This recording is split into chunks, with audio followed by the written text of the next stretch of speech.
17वें अध्याय का चौथा श्लोक। सबसे पहले श्री हनुमान जी की वंदना। श्री गुरु चरण सरोज रज निर्मल सुधार, वरणो रघुवर विमल जसु गायक प्रचार, बुद्धिहीन तनु जानिके सुनो पवन कुमार, बल बुद्धि विद्या देहु मोहि हरहु कलेश विकार। हम लोग चर्चा कर रहे हैं सत्वगुण, रजोगुण, तमोगुण। जो भक्त होते हैं, जो भक्ति करते हैं, वह किस गुण में जाए। तो इसमें जो अगला श्लोक है चतुर्थ, उसमें श्री कृष्ण ने कहा है, यजन्ते सात्विका देवान्यक्षर छांसी राजसा, प्रेतान भूत गणांग अश्चान्य यजन्ते तामसा जना। यजन्ते पूजते हैं, सात्विका सतोगुण में स्थित लोग, प्रेतान मृतकों की आत्माओं को, भूत गणान भूतों को, च तथा अन्य यजन्ते पूजते हैं, तामसा तमोगुण में स्थित जना लोग। सतोगुणी व्यक्ति देवताओं को पूजते हैं। जो सतोगुणी होते हैं वे देवताओं का पूजन करते हैं। यह अर्थ प्रभुपाद महाशय ने किया। रजोगुणी यक्षों व राक्षसों की पूजा करते हैं। जो रजोगुणी होते हैं वह यक्षों व राक्षसों की पूजा करते हैं, और तमोगुणी व्यक्ति भूत प्रेतों को पूजते हैं। यह यहाँ पर पूजन में भी विभाजन कर दिया गया है कि जो सतोगुणी होते हैं वह देवता को भजते हैं, और जो रजोगुणी होते हैं वे क्या करते हैं, यक्षों व राक्षसों की पूजा करते हैं, क्योंकि राक्षसों से उन्हें प्राप्त होगा। जिन्न जिन्नात की भी पूजा करने लगते लोग ऐसे।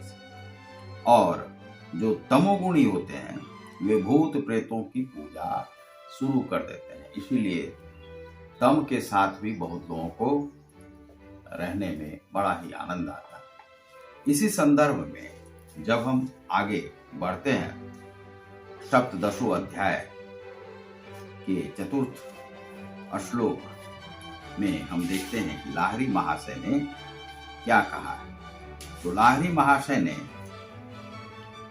इसका जो अनुवाद है उन्होंने किया है कि सात्विक लोग सत्व प्रकृति देवताओं की पूजा करते हैं, राजसिक पुरुष रजह प्रकृति यक्ष राक्षस आदि की पूजा करते हैं।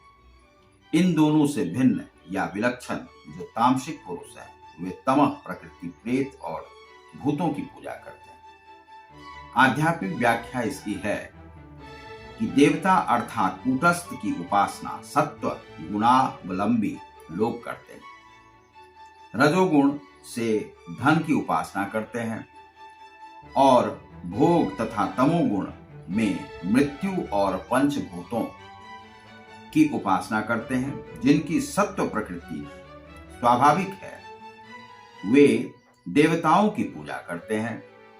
कूटस्थ ही पर देवता हैं, अतएव कूटस्थ के दर्शनादि। कूटस्थ क्या है, हृदय स्थल में जो देवता रहते हैं, जो प्राणवायु रहते हैं।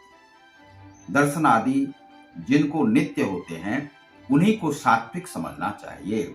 जिसको कूटस्थ में ईश्वर का दर्शन नित्य होता है उसकी ही साधना को सात्विक समझना चाहिए, वही सतो गुण वाले हैं।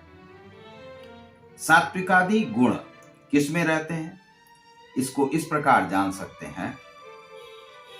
एक ही साधन सबको बतलाया गया। एक आदमी बहुत श्रद्धा पूर्वक करने लगा तथा उसे प्रतिदिन कूटस्थ दर्शन और स्थिरता का अनुभव होने लगा।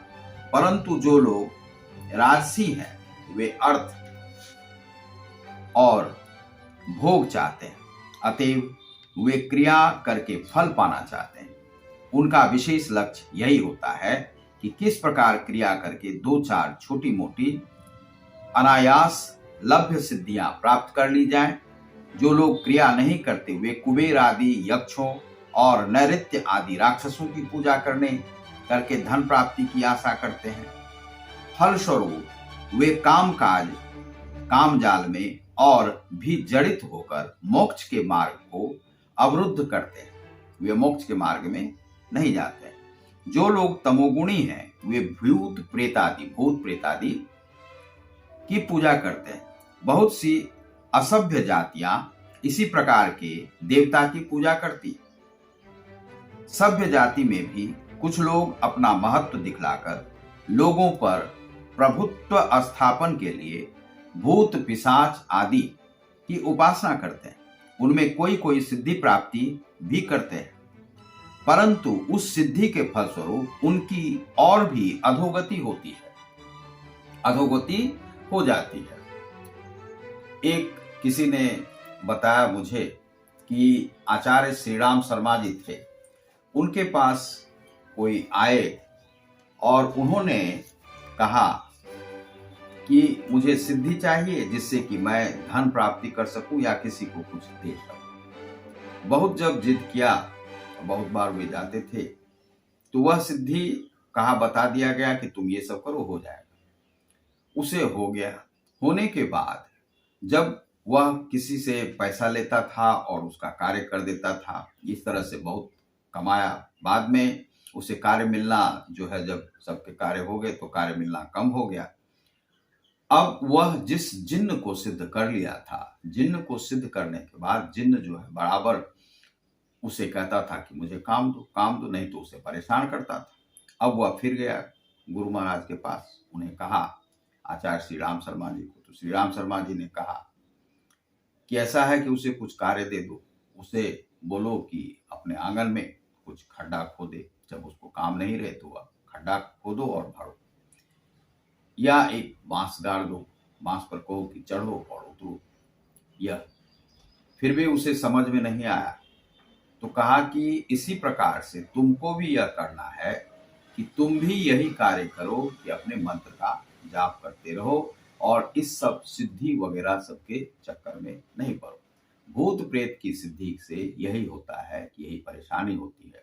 दूसरा है कि वह दूसरों को जो खाएगा वह क्या तुमको नहीं खाएगा, तुम्हारे बच्चों परिवार को नहीं खाएगा, तो वह जो है ऐसी सिद्धि नहीं करे। तो यही यहाँ पर लाहिरी महाशय ने भी कहा है। तो इस प्रकार से वह जो है तमो आदि गुण में गुण वाले जो होते हैं, इसी प्रकार की सिद्धियां प्राप्त करना चाहते हैं। आप देख रहे हैं ग्लोबल योग गीता को। बहुत बहुत नमस्कार, धन्यवाद।